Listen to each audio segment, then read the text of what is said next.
إن الحمد لله نحمده ونستعينه من يهده الله فلا مضل له ومن يضلله فلا هادي له وأشهد أن لا إله إلا الله وحده لا شريك له وأشهد أن محمدا عبده ورسوله أما بعد وعليكم السلام ورحمة الله وبركاته நபி அலைஹி ஸலாத்து வஸலாம் அவர்கள் தங்களது 63வது வயதிலே ஹிஜ்ரி 11ஆம் ஆண்டு ரபியுல் அவ்வல் மாதம் பிறை 12 மரணித்தார்கள் என்ற செய்தி ஆதாரபூர்வமானதா என்று அடுத்து கேட்கப்பட்டுள்ளது.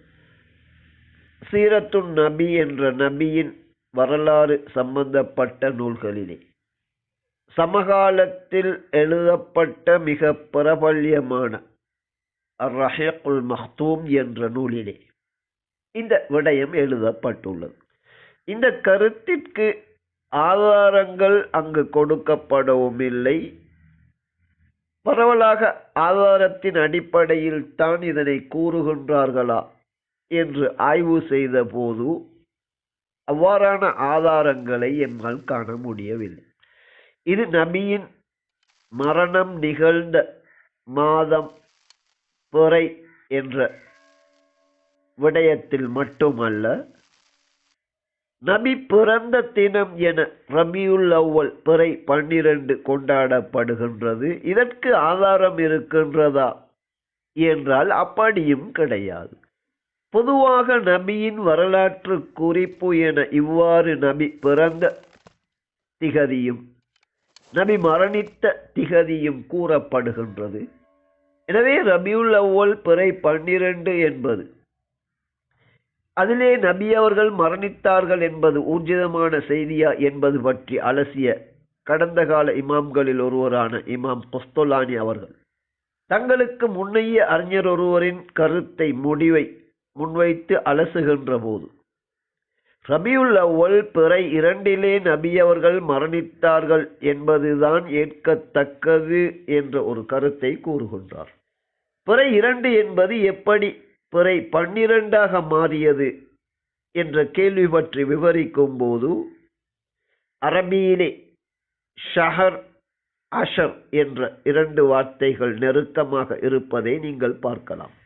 ஷஹர் என்ற மாதம் என்ற கருத்தை தரக்கூடிய சொல்லை அஷர் என்று மாற்றி தப்பாக எழுதியதன் விளைவுதான் இவ்வாறு பிறை 2 என்பது ரபியுல் அவ்வல் பிறை 12 மாறியது என்ற ஒரு கருத்தை பதிவு செய்கின்றார். இதே நேரத்தில் மிகச்சிறந்த சஹாபியாகிய அப்துல்லாஹ் இப்னு மஸ்ஊத் ரலியல்லாஹு அன்ஹு அவர்கள் இது பற்றி கூறும்போது பிறை 21 நபி அவர்கள் மரணித்தார்கள் என்ற ஒரு செய்தி முஸ்னத் அஹ்மதிலே பதிவாகி இருக்கின்றது.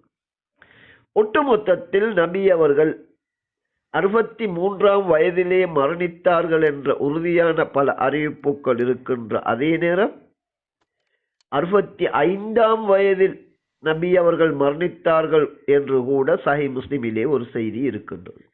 இப்படி நபியின் பிறப்பு இறப்பு என்பது பற்றி அல்லாஹ்வின் நெருவழியை பின்பற்றுவதற்கு இது முக்கியமாக பாதுகாக்கப்பட வேண்டிய ஒரு விடயம் அல்ல என்பதை அது பற்றிய தகவல்களை அலசுகின்ற போது நாம் அறியக்கூடியதாக இருக்கின்றது. ஒட்டுமொத்தத்தில் நபி அலைஹி ஸலாத்து வஸலாம் அவர்கள் ரபியுல் அவ்வல் பிறை 12 மரணித்தார்கள் என்ற செய்தி மேலே நாம் சொன்னவாறு பிறை 2 மரணித்தார்கள் என்ற தகவல் 12 மாறிவிட்டது என்று அறிஞர்களே கூறுவதை நாம் காணலாம். ரபியுல் அவ்வல் பிறை 12 நபி மரணித்தார்கள் என்பது அதற்கு தெளிவான ஆதாரங்கள் கிடையாது. அந்த தேதியிலே நபி அவர்கள் பிறந்தார்கள் என்பதற்கு ஆதாரம் இருக்கின்றதா என்றால் அதன் நிலைமை அதனை விட மோசமானது. ஒட்டுமொத்தத்தில் நபி அவர்கள் ரபியுல் அவ்வல் பிறை 12 பிறந்தார்கள் என்பதோ அதிலே அவர்கள் மரணித்தார்கள் என்பதோ அந்த செய்தி உண்மை என்பதற்கு தெளிவான நம்பகமான ஆதாரங்கள் கிடையாது என்பதையே கடந்த கால அறிஞர்களின் ஆய்வுகளின் அடிப்படையிலும் ஒட்டுமொத்த இது பற்றிய செய்திகளை நாம் ஆய்வு செய்த போது கிடைத்த முடிவாகும். எனவே இந்த விடயங்கள் ஆதாரங்கள் அற்றவை என்பதே உண்மையாகும்.